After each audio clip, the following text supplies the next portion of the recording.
క్రీస్తునందు ప్రియమైనటువంటి దేవుని బిడ్డలారా, ఉదయకాల సమయంలో మిమ్మల్ని అందరినీ చూచడంలోనే క్రీస్తునందు సంతోషిస్తుంటున్నా. అందరూ బాగున్నారు కదా? మీ గురించి నేను ప్రార్థిస్తుంటున్నాను.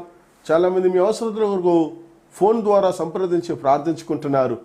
మీకందరికీ కూడా ఇంకనూ ప్రార్థనలో ఉంటున్నాను. నా గురించి కూడా ప్రార్థించండి, కార్యక్రమాన్ని బట్టి కూడా ప్రార్థించండి. ఈ దినమును కూడా వాగ్దానం కొరకు తెలుసుకోబడిన మరొక వాక్య భాగము రోమపత్రిక 12వ అధ్యాయము 21వ వచనము ఈ రీతిగా తెలియపరుస్తూ ఉన్నది. కీడు వలన జయింపబడక మేలు చేత కీడును జయించుము. అవును, కీడు చేత ఏ విషయములో మనము జయాన్ని పొందలేం. అలా కాకుండా మేలు చేత కీడును జయించుము. నీకు కీడు చేసేవాళ్ళు 1000 మంది ఉండినా ఆ 1000 మందికి నువ్వు మేలు చెయ్యి. నీ మేలు చేయడం ద్వారా కీడును జయించడానికి ప్రయత్నించు.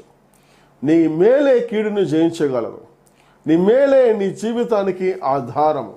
నీ మేలే నీ జీవితానికి ఆశీర్వాదము. కీడు ద్వారా ఏమీ సాధించలేవు, కానీ మేలు ద్వారా సమస్తాను నువ్వు సాధించగలవు. కాబట్టి కీడును నీ మేలు ద్వారా జయించు. ఎంత పెద్ద కీడు వారు చేసినా నీకు వీలైతే వాళ్ళకి మేలు చేయి. వీలు కాలేదంటే మౌనముగా ఉండు. ఎప్పటికీ ఎక్కడికి ఏ పరిస్థితులను కీడు చేయడానికి మాత్రం కాస్త కూడా ఆలోచించద్దు. ఎందుకు అనగా నువ్వు కీడు చేయడం ద్వారా సాతాను సంబంధి అయిపోతావు, చీకటి సంబంధిగా మార్చబడతావు. దేవుని సంబంధి ఎప్పటికీ కీడు చేయడం. నువ్వు కీడు ఒకవేళ నీకు వారు చేస్తున్నా, నువ్వు కీడును అనుభవిస్తున్నా, వారిని ప్రేమించు. పరిశుద్ధ గ్రంథంలో మనకు యేసోబు తెలుసు. తన సహోదరులు తనకు కీడు చేశారు.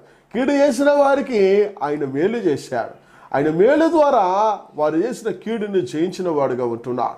నీకు కూడా పుట్టిన వారు, నీ రక్త సంబంధికులు, నీ ఇరుగు పొరుగు వారు ఎంతోమంది నీ కీడు చేసి ఉండొచ్చు. వారికి కీడు చేయొద్దు, వారికి మేలు చెయ్యి. నీవు చేసే మేలు ద్వారా వారి కీడును జయిస్తావు. అది దేవుని లక్షణము నీ ద్వారా ఉంటుంది. ఈ ద్వారా దేవుని నామం మహిమపరచబడింది. కాబట్టి ఒక క్రైస్తవ విశ్వాసి ఎక్కడికి ఎప్పటికీ ఎవరికి కూడా కీడు చేయాలని తలెట్టకు.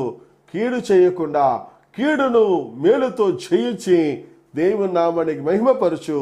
దేవుడు ఆ రీతిగా నిన్ను ఆశీర్వదించి దీవించునుగాక. ప్రార్థించుకున్నా.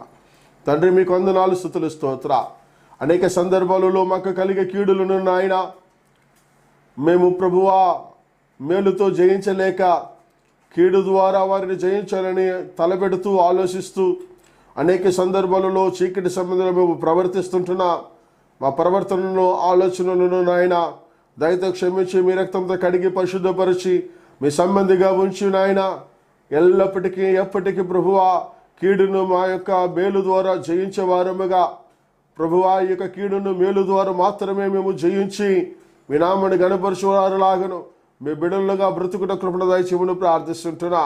ఎవరు కీడు చేసినను వారికి మేలు చేయడానికి నాయన మా హృదయాలను బలపరచండి, మా తలంపులను స్థిరపరచండి, మా ఆలోచనలను నాయన మీ స్వాధీనపరిచి మీ నామాన్ని గణపరచమని ప్రార్థిస్తూ యేసు నామమును అడిగి వేడుకుంటున్నాను తండ్రి, ఆమేన్.